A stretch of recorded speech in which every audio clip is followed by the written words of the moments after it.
So we are reaching a stage of a practically frontal clash. It is very, very, very worrying, because when you add all the components of an empire in decline, led, between commas, by a uber mediocre elite, between commas, of third-rate functionaries, fourth-rate functionaries, with a walking corpse as president of the United States.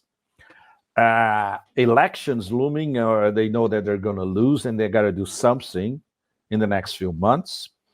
The inevitable collapse of NATO as a whole in the black soil of Novorossiya, which is a question of how long this is going to take. Could it end this summer? It's a possibility.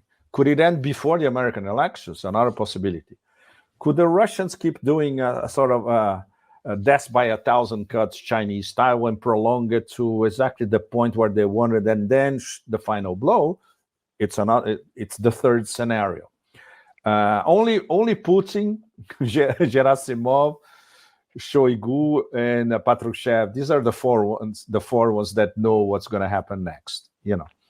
So when the empire looks at all that, and not to mention the new student protest movement in American universities, but now in Western universities, even reached here in the domains of Le Petit Roi, Sorbonne and Sciences Po. It's like you are, it's like May 68, but this is not May 68. This is May 2024, and the protest is not war in Vietnam. The protest is against Project Zionism as a whole. So this is really, really serious, So when you look at all that, you can imagine the degree of the desperation road that they are in the Beltway, right? And Russia and China, they look at it, they are very realistic. They have their own timetables.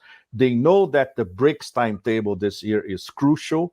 I'm going back to Russia at the end of this month, among other things, to follow BRICS, and then the St. Petersburg Forum in early June, and then the BRICS Ministerial in June as well, which is going to lay down the roadmap to the big meeting in Kazan in October. So you see, these things are in parallel tracks. Desperation track on one side, and coalescing of the multipolar drive in parallel. And when they meet, which I would say one of the classic encounters this year was little Blinken goes to Beijing, you see what happens in front of you. The images speak for themselves. You don't even need a comment.